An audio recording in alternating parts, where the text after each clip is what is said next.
We got quite a few people, actually. It's great. Yeah, it's a good turnout for this late at night for the majority of East Coast. So Absolutely. Thanks for staying up and joining us. I see Dave Kettler joined us.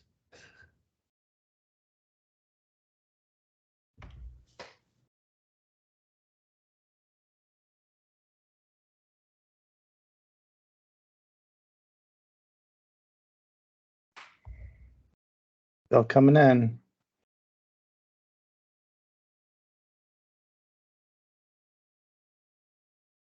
All right, Justin, I can admit people if we want to kick this off. We're Yeah, 2 minutes past, not to hold anybody too late.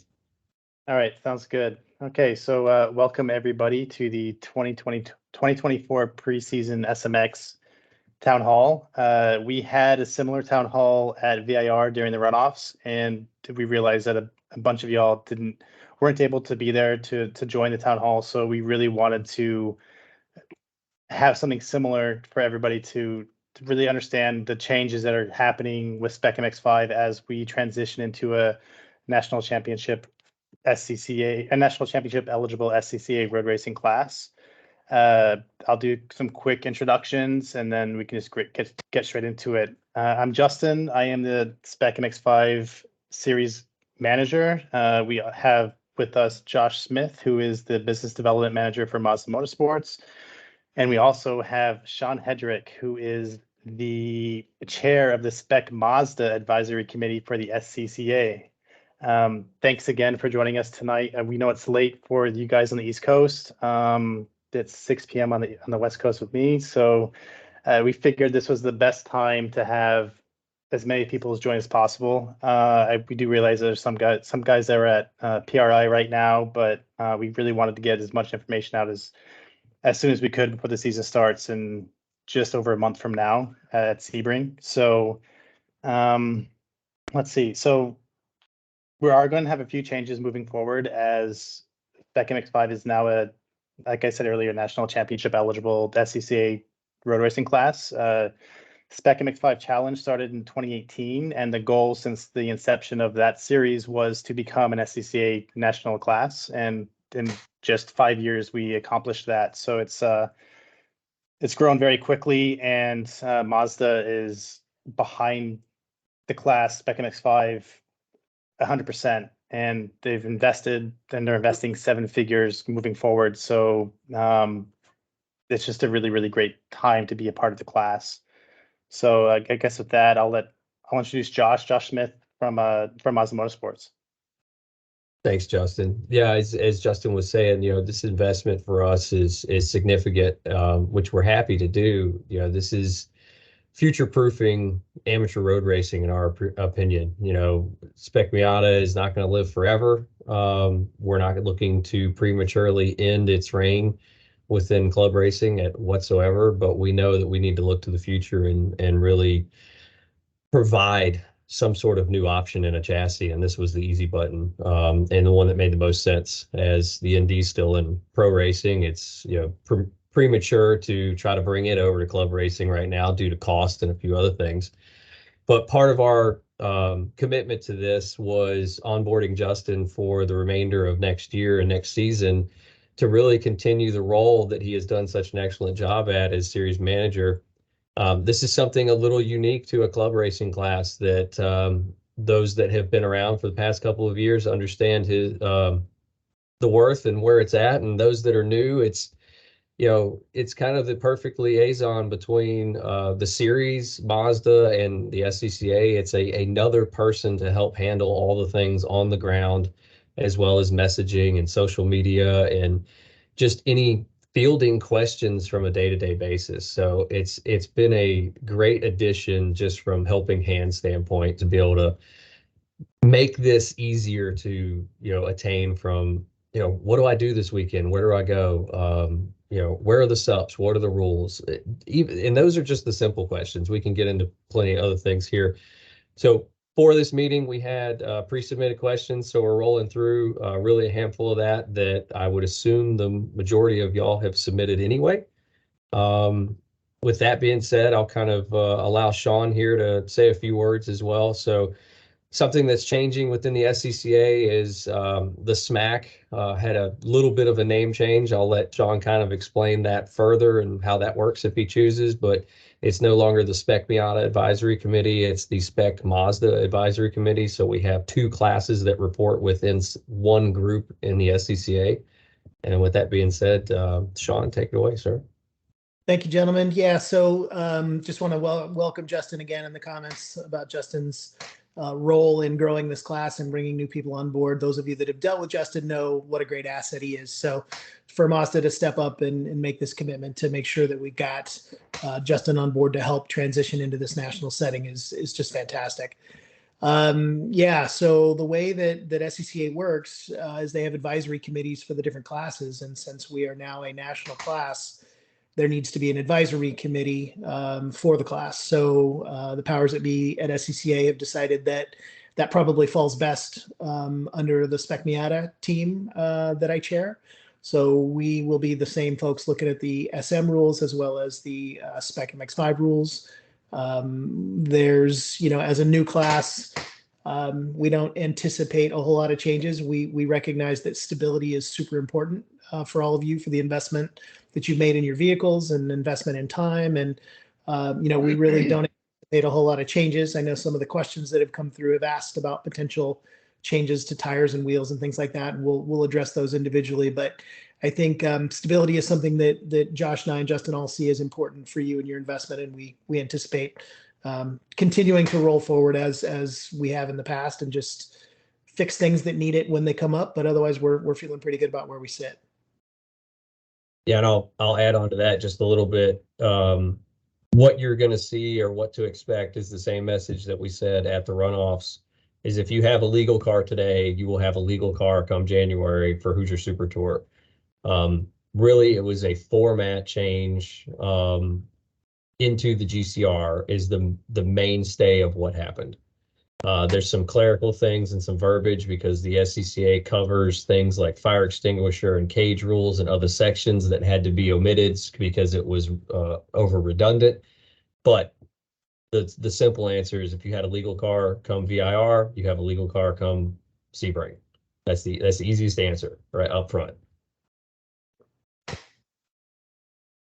Great. Okay, cool. So thanks, Sean, and thanks, Josh. I think it's best now just for efficiency and time to just kind of jump into it. So if you guys like, I'd like to start reading some of the questions and then having us answer the questions that we were sent. As you guys know, we gave you all 2 weeks notice to send your questions, and we had over 45 questions being asked, and there was a few that were for duplicate questions, but it's great to see that a lot of y'all had the same questions to be asked. So with that, I just want to let everybody know that this meeting is being recorded, and I will be sharing on the Spec MX-5 YouTube channel after this, and I'll also be sending out a series email to go over some of the links that we're going to mention here that are very SCCA specific. And these are changes since we are no longer a standalone championship racing series. We're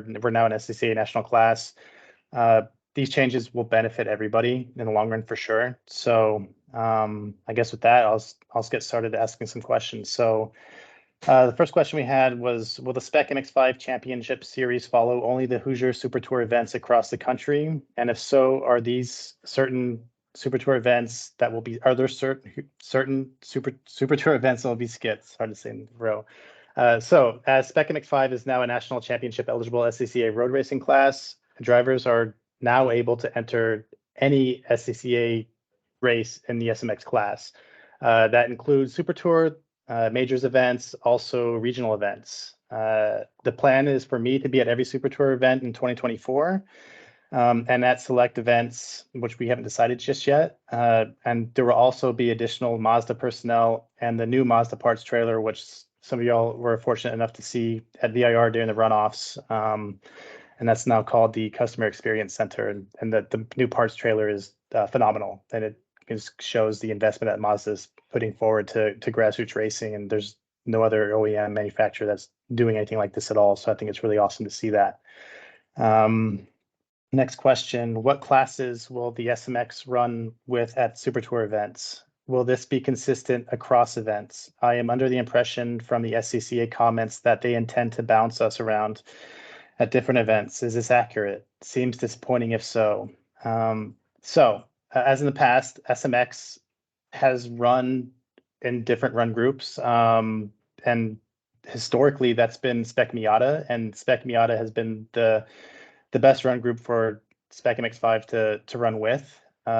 We've always had split starts, and we don't envision that changing in the future. It makes sense for us to run with the run group that is the most competitive for Spec MX-5. If we have high car count, we also may get our own run group. So this is very important, and I've been saying this for the last 2 years.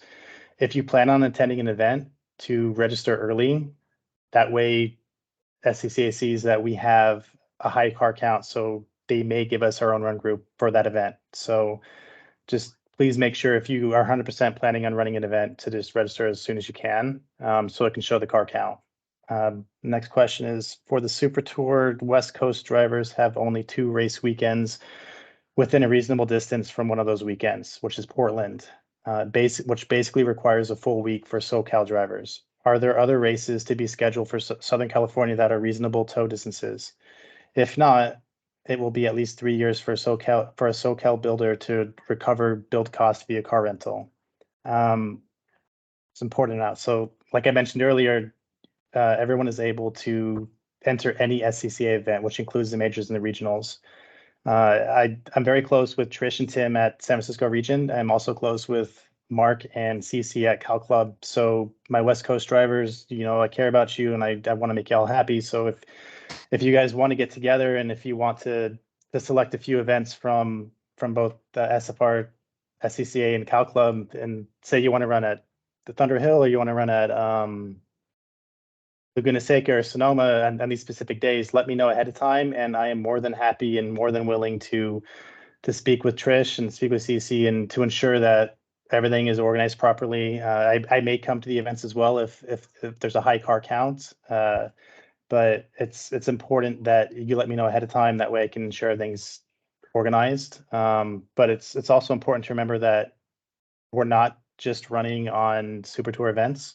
We're running at the majors and the regionals. So you have loads of extra races to go to. So if you're a builder who's renting a car out, there's no reason why you shouldn't rent cars out for majors or for regionals. And I know that Sean and Josh feel the same about that too, especially Sean, Yeah, and go ahead, Sean. I was about to jump in. We'll get into contingency at the end of the document here, but what you're going to see is that the payouts for a Super Tour versus regular majors are not dramatically different. So there's still opportunities across the board to get contingency money for your drivers to help offset some of those build costs. That was all I had. I was going to add that, so he beat me to it. We're on the same page. Perfect. Okay, so the next question is, consider having or continuing a master's division for older drivers, which might accelerate the adoption of the class by current SCCA membership. The good news is we are keeping the Masters in the 2024 contingency. Masters is a high priority for us for 2024 moving forwards. And not only is it going to be in the contingency still, but we'll also carry over, I should say, the national championship cash prize for the Masters. It's a big focus for us, and we have a lot of plans for the Masters in the future. I can't say what they are. I'm super, super excited about them, but I'll leave it at that. But definitely the Masters is we're not just Spec MX-5 is not just a class for karting kids or for new drivers, right? So we are a class who want to cater to both, but we especially want to cater to the long-term drivers who want to build their own cars and maybe even transfer from Spec Miata to Spec MX-5. I mean, for me, I started in 2022 last year, and it's always been my goal to ensure that our long-termers are happy, and I've been working very hard, and Josh and Sean as well. Everybody from Mazda has been working very hard to ensure that you guys stay happy. So I don't know if you guys want to add anything to that at all. that we see the difference between people that have aspirations to use this as a springboard into pro, whether the springboard into pro is MX-5 Cup or TA2, and we understand that that's a short-term gain for the series. Long-term gain for the series is exactly kind of what we've seen for SM for the past decade. We've got people that have been running Spec Miata for 5 to 10 years. I can claim myself as guilty in one of those as well. So we get that there's not just one customer that fits within the series. So we are looking for ways to continue some sort of masters. When this transfers into the SCCA, that just became different mechanisms where it was mostly just based off contingency. Thanks, Josh.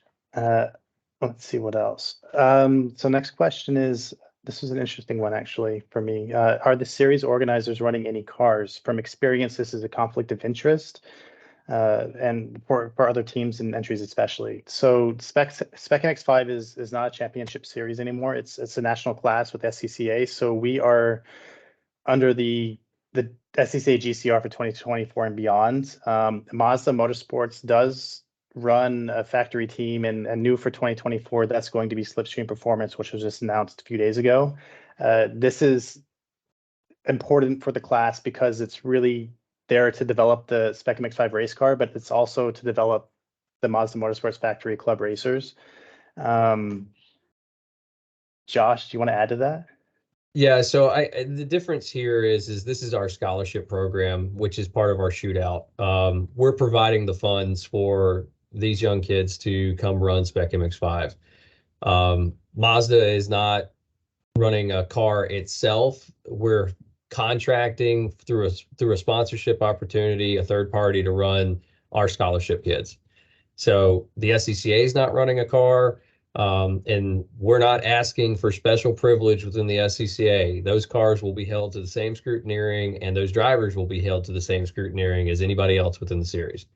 So to us, it's not Spec MX-5 running a car or the manufacturer running a car. It is our scholarship program that we will rotate different kids through every year based on that scholarship program, which is very similar to what we do in MX-5 Cup. Mazda nor the series manager, nobody on this call has any control over tech whatsoever. So it's all through the national tech staff, through the GCR, the rules that are in the GCR. So there's really nothing. It's not like we can tell what to do. We have no control over that whatsoever. So it's well, really, let's expand on that a little bit. Let's talk about CCC for a second. That's a perfect segue into this. We may be jumping the gun a little bit as far as our order of questions, but the class will have what is deemed as a CCC, which is a class compliance chief. Scott Dobler on the call, which you guys may see, or Scott Schmidt. I can't remember if he joined. I know he had engagements tonight. They are the two class compliance chiefs that can be eligible for this class. They also do Spec Miata, and I believe they do some of the enterprise classes as well between the two of them. That is your head of tech for this series. And that is SCCA staff members, which is totally separate from Justin, Sean, or myself. We will not be meddling in that whatsoever. They do utilize us or lean on me or Jonathan Black specifically within Mazda Motorsports as Mazda specialist as far as we need to compare a part, we need a drawing, we need some clarification. But we don't know why or who it's for typically. It's we need you to clarify this from a manufacturer standpoint. What is this? Or we need further information. They'll put in a request for information from us, and we'll straight up provide them either a 3D CAD drawing or a 2D DRAMS drawing, which is or factory service manual information to verify. So the great thing about a CCC, there's several, but one, there are not many classes that get a CCC. So think of them as a subject matter expert on your cars and your rules versus somebody who needs to understand all the rules for all the classes. These are folks that understand what the car is, understand what the rules are. So we have that where other classes don't. In order to have a CCC, there will be a compliance fee that will be charged with entries, just like we do for Spec Miata. So we don't have enough racers currently to generate dollars to fly a bunch of SCCA folks around. So that's part of the reason why the two Scots who are already going to be at these events are going to take that on, as well as Mazda has offered to help kickstart that compliance fund. Just to give you an example, in Spec Miata, we see somewhere between $10,000 and $15,000 a year in compliance money, which goes to making tools for checking things. It goes to flying folks around hotels, rental cars, all the stuff to have staff on hand. So the other neat part about the CCC is when the CCC makes a decision, it is not appealable. So it is over with and done when the CCC makes that decision. The penalties or fines can be appealed, but the decision cannot. So we don't end up going from one weekend into a next with something that maybe doesn't get answered. So I think that's a great thing. I'm really grateful to SCCA for offering to do that and having the two Scots, available to jump in and do it. They're both great guys. If you haven't met them, they're both very sharp. They've been helping us at the national championship this year during our exhibition race. So they know the cars pretty well. And then of course they know, Jonathan and Josh, and the ability to get whatever technical resources they need to understand the cars better. So this is a very good thing. Yeah, totally. And we spoke with Scott, or both Scott, I should say, earlier today, and it was great to catch up with them and to kind of see what their plans were and to see how we're able to support them and how they're able to support the class in 2024. And what Sean said is no other classes have that in the SCCA, so it's a big benefit for us to have, for sure. And my last 2 points before I really just start asking questions to Sean and to Josh is asked a lot. So what are the livery guidelines and what are the patch guidelines for 2024? Short answer is they're both being worked on and they're both going to be released very shortly, and they will both be posted online. To if you want to download the vector art yourself, you're able to download it and then to either embroider in your shirt or your suits, or to print the vector files to make the stickers in your car. But there's also the plan is to have both files, or both the patches and the stickers, to be downloaded, not downloaded, excuse me, but to be to get them from Mazda directly. That way you're able to put them on your car from Mazda. That should be done soon. We had a final draft today. I really would like to release them before the end of the week. So I'll keep everybody posted in the emails. The only change for the livery is going to really be removal of the challenge series from the sticker pack. And then we also will have we have 2 new exciting partners coming on board for the mandatory stickers for the car, which is great. And it's really great to have names like that, I think, on the cars, for sure. It just kind of brings validation to the build, the Spec MX-5 build themselves. So with that, I will start moving over to more technical questions, because you guys know I don't answer technical questions. So I guess we'll start with wheels and tires. Wheels and tires have always been a main focus for everybody for some reason. But I guess the first question is, do we expect any tire changes? And will we remain on Toyos even though we run the Hoosier Super Tour? The simple answer is yes. We are remaining on Toyos for 2024. I know Toyo is currently looking to revamp the RR or replace it with the new model, just the R.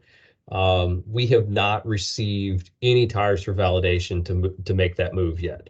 That will be another conversation, probably mid to late year, but we are not going to upset the apple cart mid-season. That would at best be a 25 change. And that's really going to be dictated more on testing opportunities and evaluation between Toyo and us.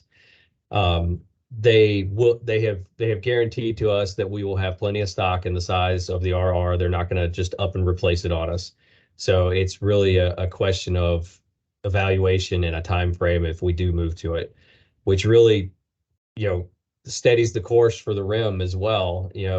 I know there's some grumblings and some concerns about the rim and from a price and from a strength, and we can address this in a couple of ways. A 17x8 will never be a 15x7 if that is the comparison price from a Spec Miata to a Spec MX-5. And I think that is some of the grumblings of a rim cost. We continuously sell these rims on a discount, which puts them under $300 a piece. There's really nothing else in a forged 17x8 that you can find for that price point. And a case study for that would be look at Spec, what is it, Sean? Is it Spec E46? Yeah. Yeah, they're spending 500 plus a rim for the same size rim, because they chose things like Forge Line and some other companies that just can't meet the price point and a volume that we're doing with Rays. The other part of this is this rim far exceeds a load rating. I believe it's almost 700 kilograms of rim, which is one of the highest load ratings for a rim in this size for this usage. In fact, Rays far exceeds any sort of J spec for a Japanese rim on this. I believe Justin had shared in the past some of the inner workings of the manufacturing process for that. We'd be happy to share it again. But from a standpoint of you want a simple, cheap cast wheel like Spec Miata, we cannot get a 17x8 down to $150. It's just not possible. So one thing I think to keep in mind here too, right, is that when we decided the partners to bring on board to build the car, we really wanted to go to the best of the best. For those of you that don't know, and Josh can maybe speak more to it, Rays is one of the largest wheel manufacturers in the world, right? The wheel is the same wheel that they're running in the Cup cars, different bolt pattern, but same wheel.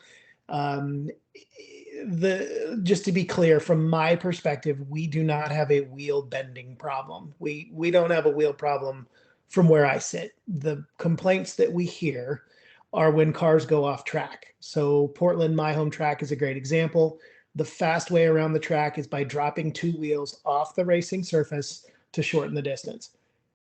You can't take the car off track and expect that parts are going to live when it's not on the racing surface. So there's some other tracks around the country that are susceptible to things like that. Buttonwillow, Homestead. There's a couple other places, right? So from my perspective, for those of you that are new, I don't want you to think there's a wheel problem. I don't believe we have a wheel problem. That's just my opinion. Josh, Justin, you guys can maybe speak to it, but it's, for the price point that we're paying and from the manufacturer that we got these wheels from, I just don't think there's a better wheel in the market, even at $100 more a wheel. Well, and I'll add a little bit of perspective on my end too. I think the Spec Miata is the outlier in this category. You've got a simple small wheel with a pretty tall sidewall tire that actually fits within the wheel well of the car at race car ride heights, right? Once you start getting into bigger cars, you run out of room to play that same game in. So I've heard the same question, why can't we move to a 50 series tire? Well, the simple answer is a 50 series tire does not fit within the wheel well of a Spec MX-5. You can't run a 235/50, never mind that nobody makes a 235/50 17 that would be a tire you'd want to race on. It severely limits suspension travel, and then you start breaking other things for different reasons. So as far as a mitigating and trade-off here, Spec Miata is the outlier of not bending rims because you can have an off and bottom it out, and yeah, you're going to break other things, like the lower ball joint or a few other things, but the rim will survive. So it's just this constant trade-off of, are we fixing having an off or are we fixing a bent rim? Which one is it? So there's, again, with stability, Mazda sold over 1,500 of these wheels. So making a wheel change is really not in the cards, right? It wouldn't be fair to everybody who's already done that. Josh, just because you touched on tires, can I touch on tires real quick with regard to tire marking? Sure, go ahead. Okay, so last year, the tire marking process was really controlled by the series and Justin. Since we are now under SCCA's rule and rule book, you will not find tire marking in the GCR. So that may be confusing for some of you, like, well, hey, why isn't it in the GCR if it's a rule? The struggle is if we put it in there, then tire marking would have to occur for every single SMX car at every single event throughout the year. So whether it be a regional, a major, a Hoosier Super Tour, it would literally be a requirement. So the tire marking rule will be in the supplemental regulations for the Hoosier Super Tour events. So when you sign up for that event, you'll get a copy of the supplemental regulations, and that's where the tire marking language will be. So if you weren't familiar with how that process works and you're looking for it in the GCR, it won't be in the GCR, it'll be in the supplemental regulations. And just to follow up on what Sean just mentioned, for the majors, it'll be a gentleman tire agreement. So it'd be like what it was last year and 2 years ago with Spec MX-5 Challenge Series. It's going to be a gentleman tire agreement. But if you guys want to have a single tire rule, it just needs to be agreed upon all of you for the majors events and for the regionals.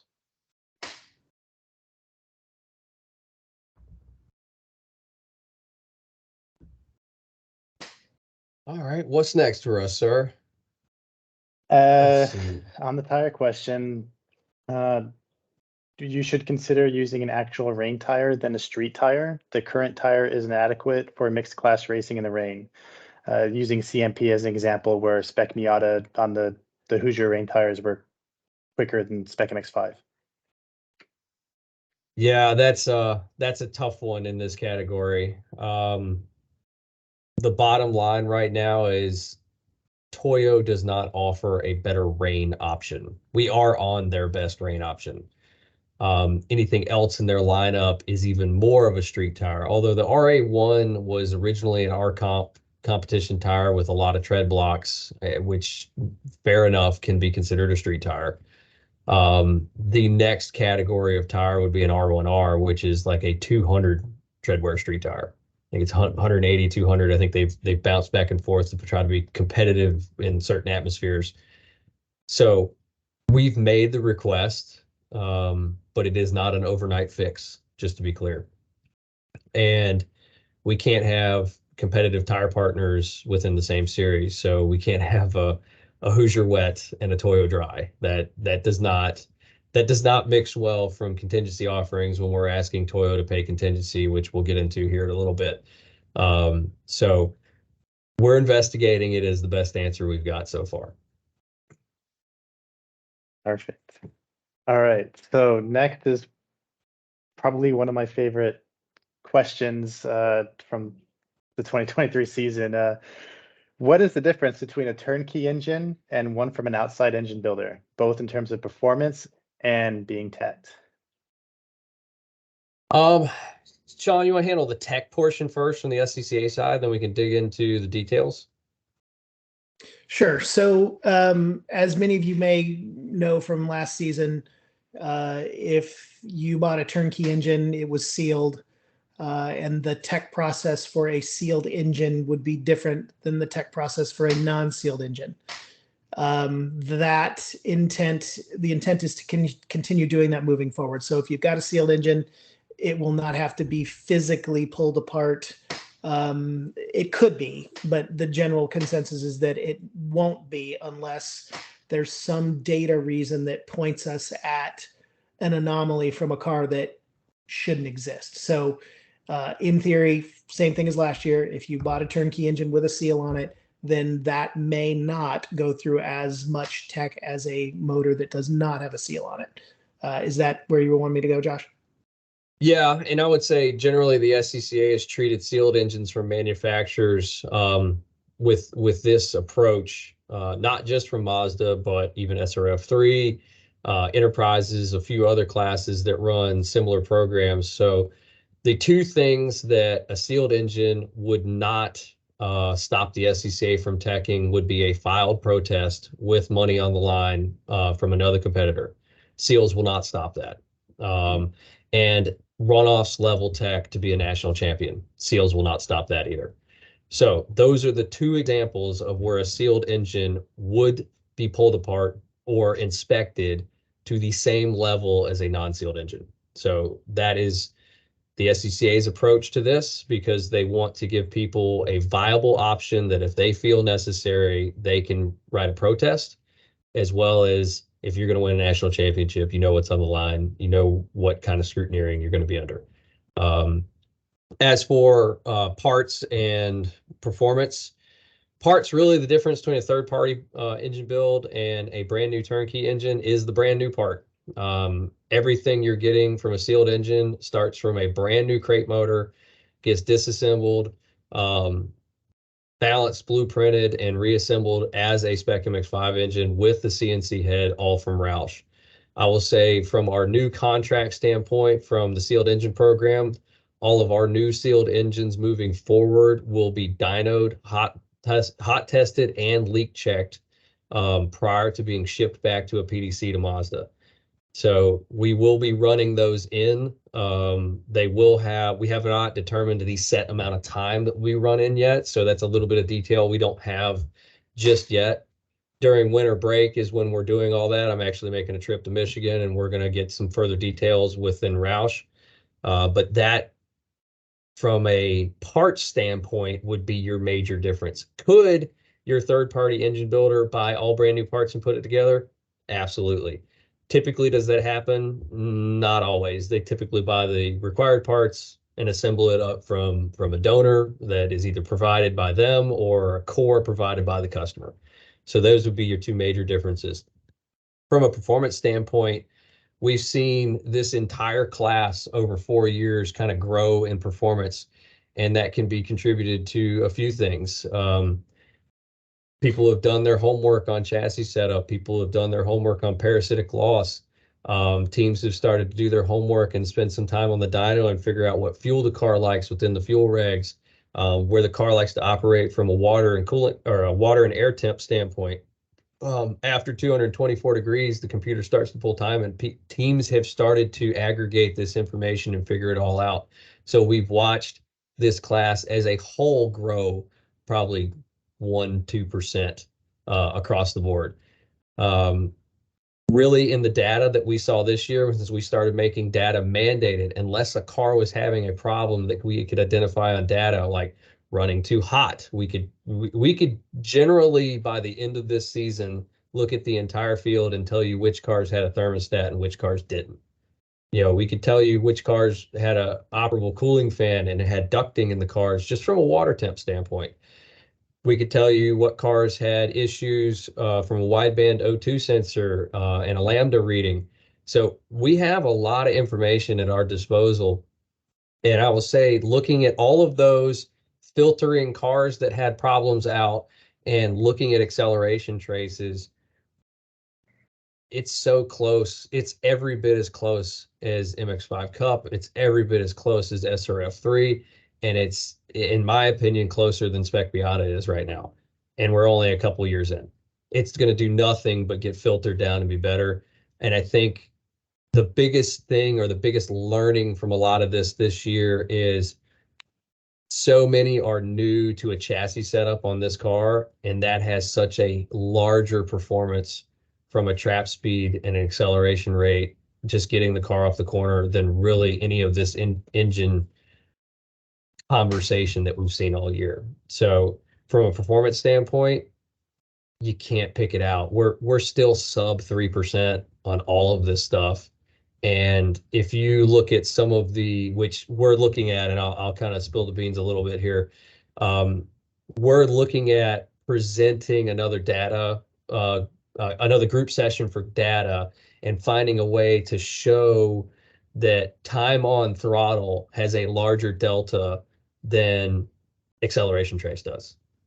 And that has a larger, and even more so than dyno numbers that we're getting reported to the class and to the series do. That this percentage of time on throttle has a larger delta than anything else. And that really showcases two things, in my opinion, that showcases chassis setup and driver capability. And that's going to be your biggest window for performance than anything else in the class. So one important disclaimer here, and correct me if I get this wrong, Josh. We will not be sharing dyno numbers with anyone. So the dyno numbers will go from Roush to Mazda just to look at percentages, just to see how close they are. You're not going to get a dyno sheet with a turnkey engine, right? No. We're not trying to create a scenario where somebody thinks they can buy 4 engines, pick the best, and then kind of go from there. So dyno numbers will be used internally simply for how tight is everything. And Roush has given us some ideas on how tight they think things will be, and it's ridiculously impressive what they've shared with us. So once we get to Michigan and we get the process, we'll get some video for you and show you kind of how everything goes down. I believe there may be some publishing of, hey, the last 30 engines were all within 1.1%. There may be some publishing of some generics, but there will not be dyno numbers published with each engine, nor are they stored.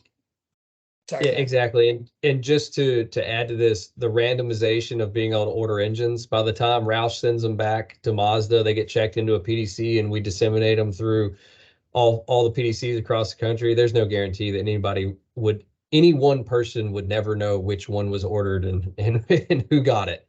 So the randomization of that, just by the way the system works, even makes that even more impossible. So. All right, Justin, what else, sir? No worries.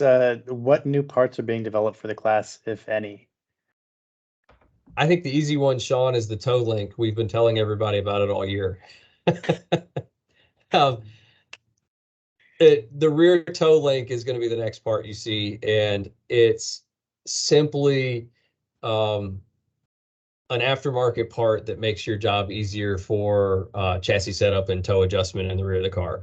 We're getting rid of the eccentric, which is a coarse adjustment, and moving it to a threaded adjustment with a threaded rod end and a Heim, and getting rid of the rubber bushing. So it's going to be more of a locked-in toe adjustment with a fixed bolt in replacement of the eccentric. I think we're cutting chips and putting pieces together. We're just figuring out the cost structure of it right now. Yeah. So for the most part, I think we're all very happy with the cars. The cars are pretty bulletproof. There are a couple minor little things that are being worked on that are just simply to make your life easier. So we've got a brake pressure sensor adapter that's being made. That'll be a nice, sexy little cheap part that'll allow you to be able to plug in your AIM pressure sensor for data to see what you're doing, what your driver's doing on the brakes. Without having to cut a line. That's the beauty of it. Yeah. And then we've also the diff spacer. So currently in the rule set for the last 2 years, it has been legal for you to run a cooler and a pump and a filter and lines and all that to cool your differential. So we were able to come up with a spacer that's roughly 1 inch in width that goes between the cover and the diff housing, that's got fins on it and acts as a big heat sink. So that is coming again, will not be required, simply just something that if you wanted to run it, the temperature data differences that we see running with it versus without are pretty significant. I think we can safely say 50 degrees pretty easily without having to put in lines and a pump and a cooler and a plate and so that's coming. I would add to that, the caveat would be for sprint race use. If you went to an endurance format, we do believe that an actual cooler and lines would be beneficial there. So fair enough to say, like, under an hour and a half of use or continuous use, the spacer is really all it's needed. And that spacer does have ports for, if you wanted to go do an enduro, it does have ports to be able to plug in your in and your out to hook up a cooler combo. So that's coming. And the only other thing, which again, just to make life easier, there's some alignment fixtures that are coming that are specific to these NC cars for those that need or want them. But other than that, I think we're all pretty happy with where the cars are. The beauty of, we're not looking to overdevelop these cars any further than they are. We're just looking to address concerns that come to the masses. Case in point, we just revamped the exhaust. So we had some exhaust failures this year that we tracked down was due to NVH problems. So the major fix was an extra hanger and a flex joint. Some small tweaks in there, but those are the two major hit points. And that really fixed a lot of the problems. One of the joints changed as far as a connection pipe, but the slip joint and the flex joint and the extra hanger really fixed a lot of it. So where there's 50 of those systems in stock right now, actually. That's pretty much it. Cool. All right, and then why does Spec MX-5 use spec brake pads? So this really comes down to the same reason you use a spec tire. Parity, everybody's on the same playing field. You can't believe the Pandora's box we open up if we open up different compounds, different brands, personal tuning preferences, add the complication of ABS in there that also does variable proportioning. The amount of time and money that one could spend to go test brake pads, you could outspend the dyno time if other areas of the rule set were open. That's the major consideration. But on top of that, these pads are tuned to this car with these spring rates and this tire for the ABS system that is spec for the car. That is the major thing. We already have other classes and some teething pains that we heard early on about people that have ABS activation issues that commonly call it ice mode, which ice mode does not exist. It is not a programmable feature into an ABS unit that a manufacturer would do that they would take brakes away from a driver, just to be clear. If Jim Emerson from Paget was on here, he would absolutely have a 30-minute spiel about this. But the major thing is parity and performance with the ABS system on a spec tire. Sean, anything to add? No, you got most of it right. It's if we opened up brake pads, I'd call my good buddy Danny at G-Lock and I'd be like, I need a special compound. What can you do for me? Don't share with anybody else. Some drivers would get free pads, some wouldn't. Some would get special compounds, some wouldn't. We just get into haves and have-nots, and that's just not. There's other classes that can be run if tinkering with brake pads is ultra important, right? So, again, just trying to keep a level playing field. Yeah, totally. Also, why have they had issues with the auto blip working with the ECU upgrade, and is there an aftermarket solution allowed? No, the aftermarket solution will not be allowed, is the simple answer. But we have found a few things this year. One, we need to split out dynamic stability control part number from a non-dynamic stability control part number, and we're happy to recycle ECUs back through to make sure that everybody has what they need. But the onus is going to be on the car owner or the team to make sure that a couple of other functions are also working in the car. You must have a working top clutch switch, a working brake pedal switch, not just to the brake lights, but there is a third circuit that goes back to the computer. That is the important one for the auto blip and the flat shift to work, as well as both switches in the transmission for in, out of gear and neutral and reverse to work, because it needs to know what gear you're in and whether or not you're leaving a gear for neutral, and all the wheel speed sensors need to be working. If the car does not have all of those functions working, it doesn't matter if we have the computer right in the car or not. You're simply not going to get those functions out of the car. We're happy to help. 1-800 number for tech support for Mazda Motorsports, or myself or JB. We can run you through some circuit diagrams.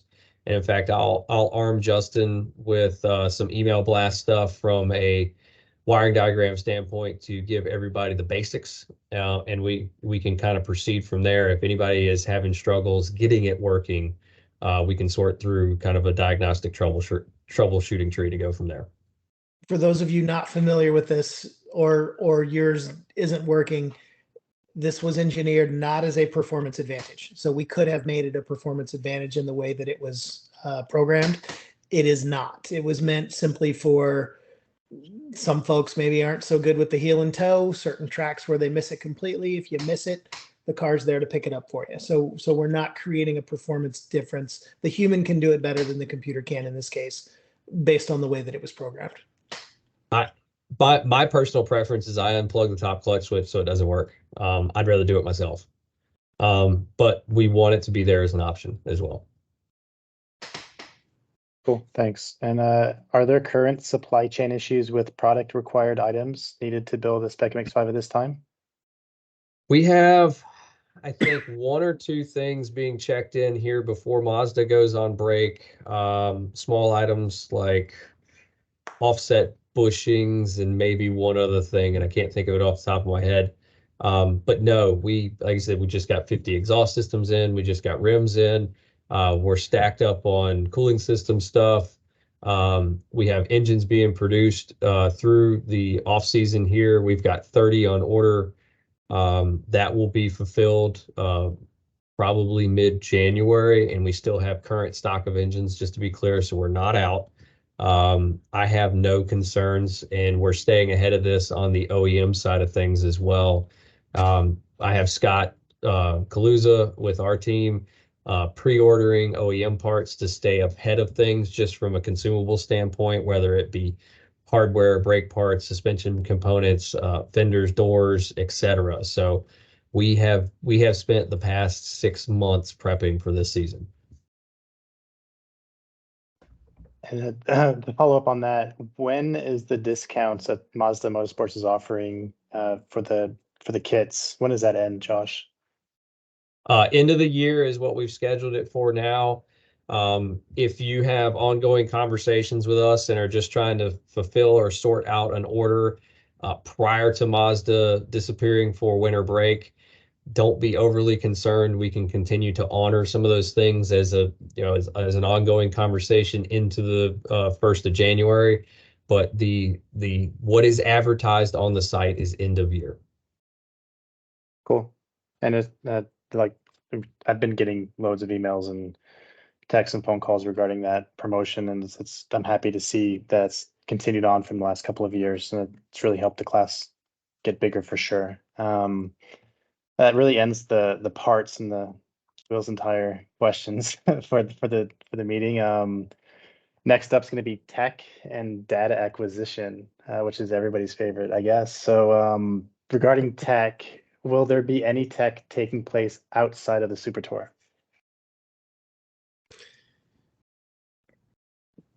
I think the answer has got to be yes on this one, and that is very much. There are some big majors. Unfortunately, both of the gentlemen we just spoke about, the Scots or CCC, they have some other majors that are big events for them that they also attend.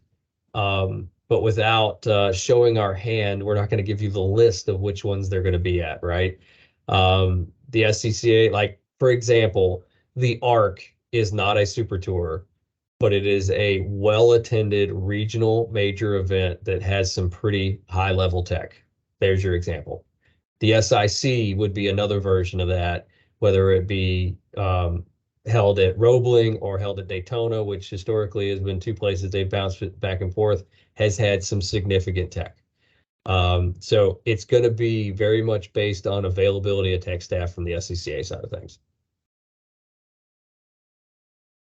All right, and then regarding data acquisition, what is the plan for 2024 when it comes to AIM data submission, if any will be required?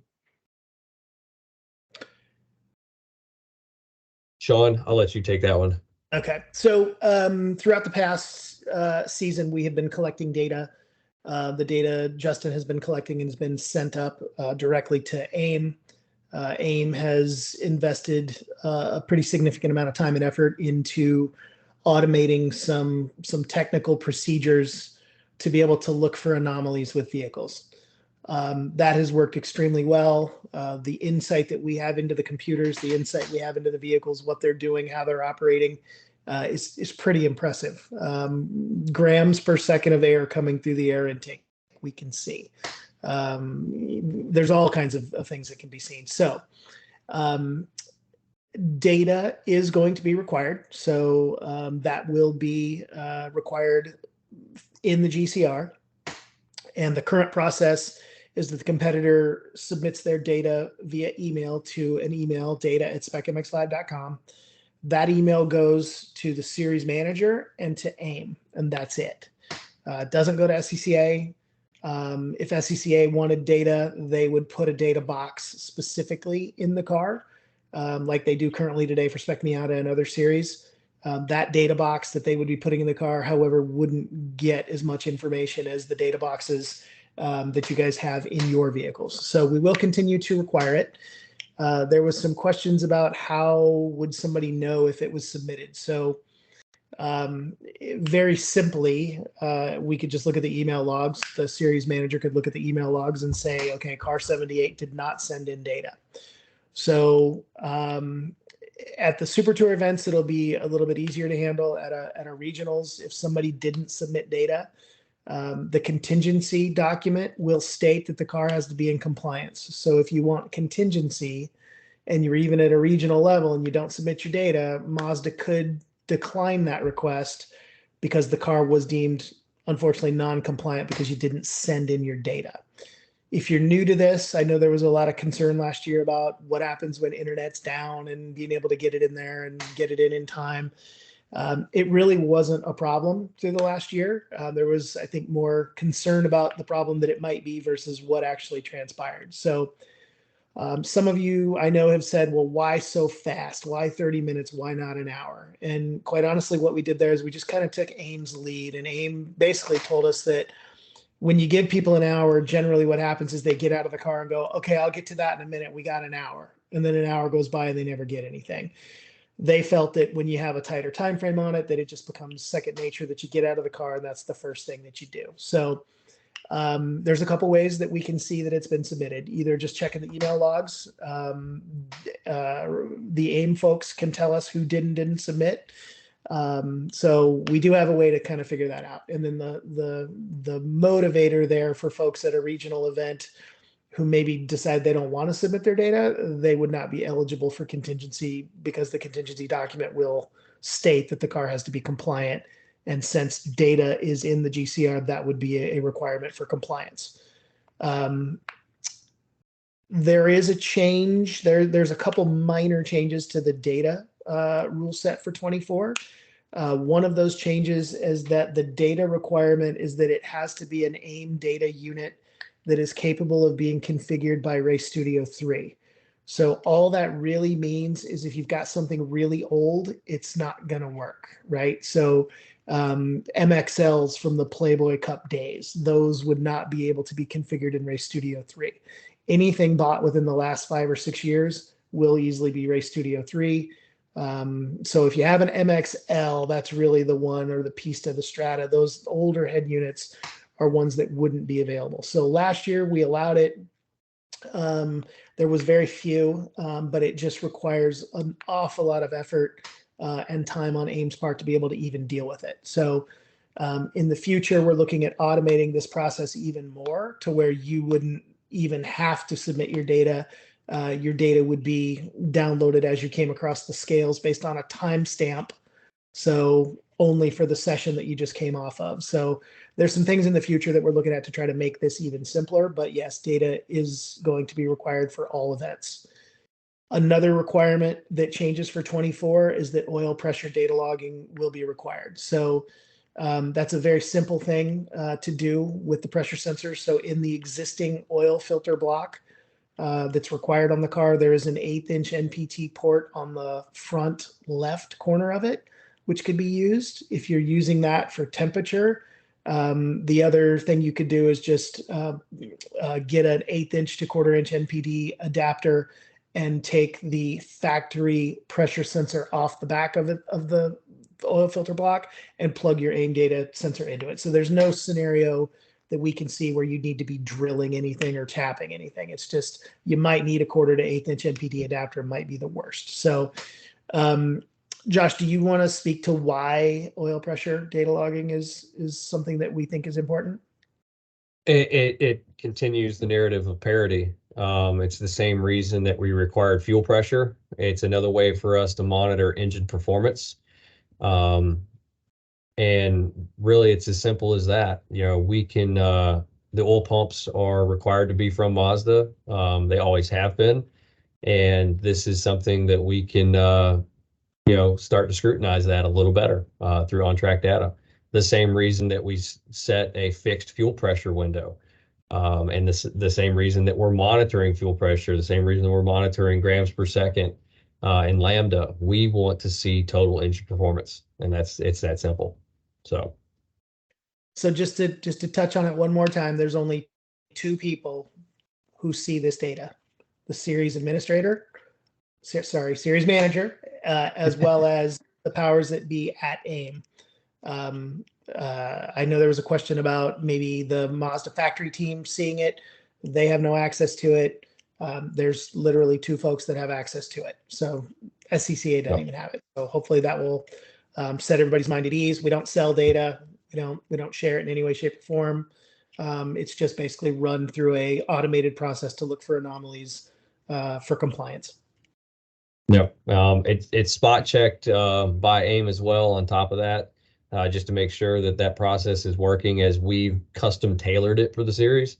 We've custom tailored a handful of PIDs and filter points for it. But no, the only time that you would have seen somebody else collecting it last year, as an example, is if we had to manually collect it, whether that be at the championship event or due to lack of internet service. But that was just merely an intermediary. And if it's 35 minutes past, nobody's going to panic, right? Just, especially if it's a Hoosier Super Tour event, contact Justin, series manager. Hey, I forgot to do it. Sorry, help me out.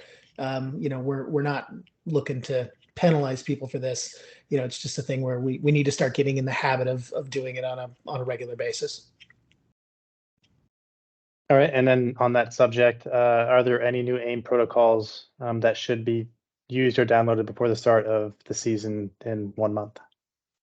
We have been working on a few things, but we should have been up to date from VIR championships. If there is, we will make sure to send an email blast with instructions and the protocol numbers. But if you were current at VIR, you should be current for Sebring, is the blanket answer there. Yeah, and to follow up on that, I just want to say thank you to everybody for last season with the data acquisition. I know that it was very last minute at Mid-Ohio and it ruffled some feathers, but all of the drivers, all of the teams, certainly by the end of the season, were on top of it for sure. You're very patient with it, and we were able to see some anomalies with data, and it was a great way to introduce a new first level of tech, a very non-submersive level of tech. Instead of ripping apart your engines and your transmissions and everything else, it's a great tool for us to use. But in turn, it's a great tool for you as well, because we're also using it as health checks for the cars. We had several instances where Roger from AIM called me saying so-and-so's car may be down on power because of this reason. And I was able to talk to the driver, and the driver was able to fix that issue and send me test files from his next session to say, is it fixed? I'm like, yeah, it's fixed. So it's a really, really great thing that we have the data, not just for penalties or for seeing people who are not compliant, but for health checks as well. So and again, thank you everybody for being on top of it and being patient with it. That ends the data questions. The next question is, what is the status for Flagtronics for the Super Tour for 2024? So Flagtronics is in the GCR now, and it states that for 2024 runoffs, it is a required piece of equipment just for the runoffs. The GCR does say that it could be required at other majors events via the supplemental regs. But right now, the only thing that's going to be required Flagtronics wise would be at the very end of the year for the runoffs. This is a really good thing, by the way. So we're super happy to help support this. Last thing we want to do is see folks get hurt, cars get wrecked. Not saying this can guarantee that's not going to happen, but anything we can do to kind of help with that, we're certainly all on board with. Another thing that's kind of interesting about it is the AIM folks tell us that it can integrate via CAN bus to the Flagtronics device so that you don't, and the GCR says this, you don't actually have to look at the Flagtronics device. If it's integrated into your data unit, your entire head unit will flash yellow or red or whatever color if you integrate it. So we're working with AIM to get instructions and processes to make that super simple for you. But bottom line is the only race as of right now would be the runoffs for 24.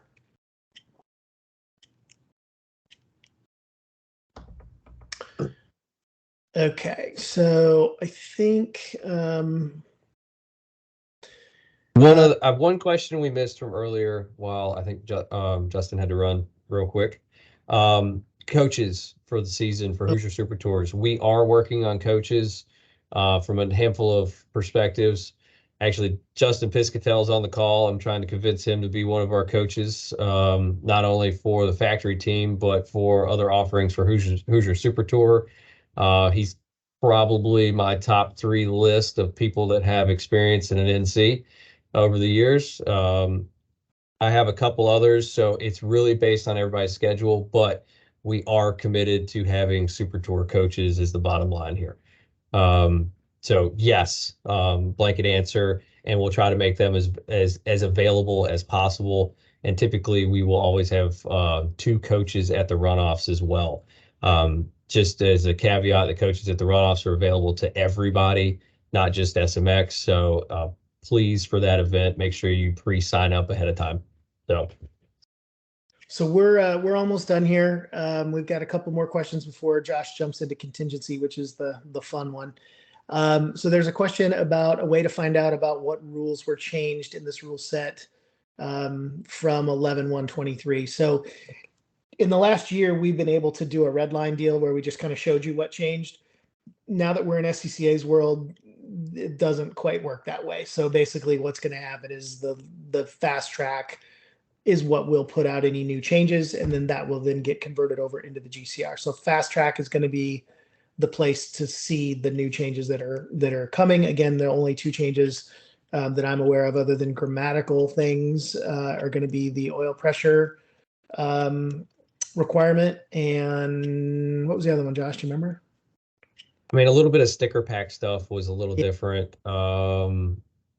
Minor stuff. Wow, what we can do maybe is have Justin send an email blast for, hey, here's the summary. Here's a couple things you need to be aware of.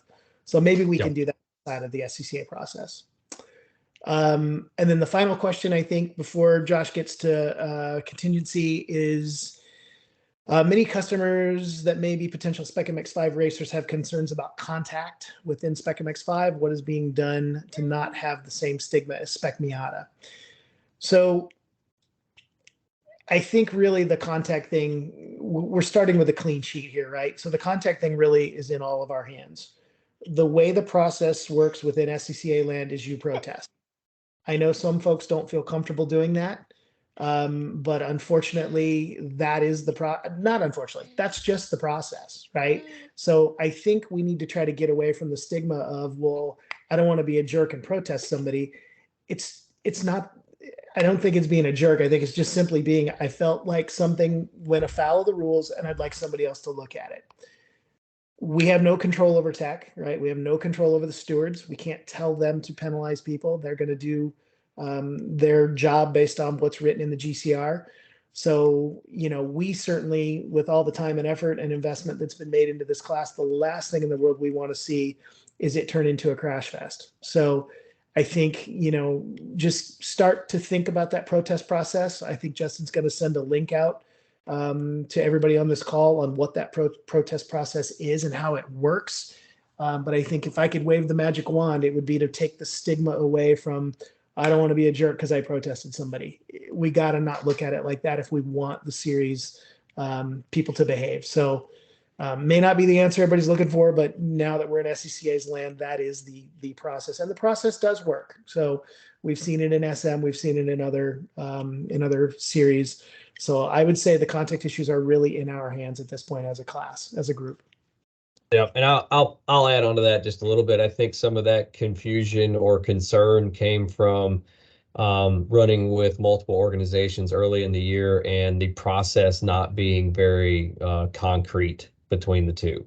So that is going to help some of that concern as well. And I think without further ado, which is kind of what everybody's looking for, is some of the contingency questions for the year. I will share our work in progress here.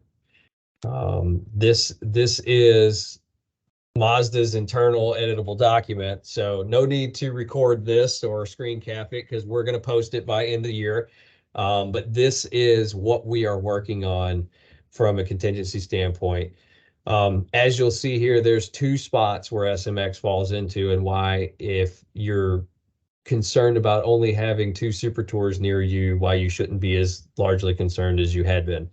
So Spec MX-5, for the most part, gets added to this contingency document across the board within the SCCA.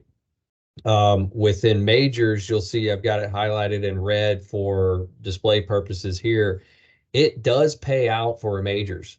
You're going to see some of the wordings a little different from the document last year, because the document last year within Spec MX-5 paid per event, not per race. So all of these events have 2 races within them. So as we scroll down, you know, B-Spec, Spec Miata, Spec MX-5, FA, P1, and P2 all pay out for majors, with the exception of this is only the majors payout for SMX. Hoosier Super Tour payout will be separate, or will be different amounts for Spec MX-5 only. And this is what we're working on, filling out these documents. So last year you saw that this for a first place win, for example, was $1,000, but it was $1,000 for the event, which means you had to sweep the weekend to gather that. This is per race. So we're actually $1,300 for the weekend for the win if you sweep the weekend. I am working with partners, and you can see these partners here, Penske, Toyo, and Pagid, working in and adding values that are going to be on top of this. This is just the Mazda money for right now. So typically in the past, there was Toyo bucks associated with this, somewhere in the territory of $700. Pagid was throwing in somewhere in the territory of $200-300, and we're working with Penske for the same reason. So that is your per event, per weekend sort of layout so far. This is going to bleed into the rest of this document. This is divisional and national championship, other things. But down here is the other portion of Spec MX-5, which is going to be the national championship. So the national championship will look very similar to what it did last year, with the caveat of the number of events changing. We had 15 total regular season events last year, and we took your best of 7. We're taking best of 6 this year, which is exactly following Hoosier Super Tour. So if there's any questions from a points payout or allocation or keeping track of points, that is all Hoosier Super Tour points. And that section in yellow is exactly copy and paste from the points categories from SCCA Hoosier Super Tour, and what they pay out, and what the requirements are to be your Hoosier Super Tour national champion, which does include the runoffs. So it's not the runoffs end all be all, winner take all kind of thing. The runoffs is the 7th scored race. So you need to have 6 points races for the season, and the 7th race being the runoffs, and that will determine your national champion. For example, this year within Hoosier Super Tour, within Spec Miata, Danny Stein was your Hoosier Super Tour national champion, but he did not win the runoffs. You know, that runoffs win was split between Bruni and Pardis, but they did not run enough Hoosier Super Tour points to be the national champion. The same sort of scenario played out this year at VIR within Spec MX-5. Alex Bertinoli won as your season and national champion and collected everything based on the points tally from his season points and his championship points. Your regular season would have been Wyatt Couch had he have shown up. Just based on a points tally, if we would have pointed it out that way. But Alex Bertinoli did not win either race at the national championship. So this is a points season system is the message. So you've got to be consistent, and you've got to show up all year if you want to cash in on Hoosier Super Tour championship payout. There's a few things still to be figured out here. We've got Miata Cage Move of the Year. We've got Pagid Crew Member of the Year, and we've got some regular season stuff to figure out, as well as there's a payout for the runoffs winner typically in every classes, which we're probably going to have to put a caveat in here that if you are Hoosier Super Tour championship payout winner within SMX, you cannot double dip as the runoffs payout winner. We have a couple caveats in this contingency document that does not allow double dipping for those reasons. So I think that's the biggest thing and the biggest question that a lot of you had. Certainly the most repeat question we had for this webinar. Just know that this will be posted by end of year, has to be posted before Super Tour Sebring, so people can start collecting. So that's Sean, am I missing anything? No, but just to be clear, the 6 races is 3 weekends, correct? Yes, thank you. Thank you. Yeah, because it's 2 events per weekend. So that's only 3 Hoosier Super Tours for your regular season. Now you can continue to do other things. You could do as many if you say you don't like the points that you got out of 3. You could do 6. You could do all 10. They take your best 6. So Yeah, and can you guys hear me okay? Yep. yes. Yeah, I'm really I have no idea what happened. My computer like shut off and I restarted. Anyway, so yeah, so it's 3 Super Tour events to qualify for the runoffs to be in to be in line for the major national championship money. For the West Coast, that's again, it's Button Willow, Portland. Then there's also an Oklahoma race. But if you guys really, if you want to be in line for the big championship money, it's at Road America this year and next year as well. So 2 years in a row it's at Road America. So there's also a majors race at Road America, so you can have your practice there. Because I'm assuming no one's on the West Coast has run that track. I know you guys really wanted to run that track. Just keep that in mind. June spreads. Yep. And that's gonna be a massive event for Spec MX-5 as well. But it's kind of like it was last year. So you don't have to run all 10 events. So you don't have to do a national circuit. You just have to do 3 events and that's it. So it's something to really think about for sure.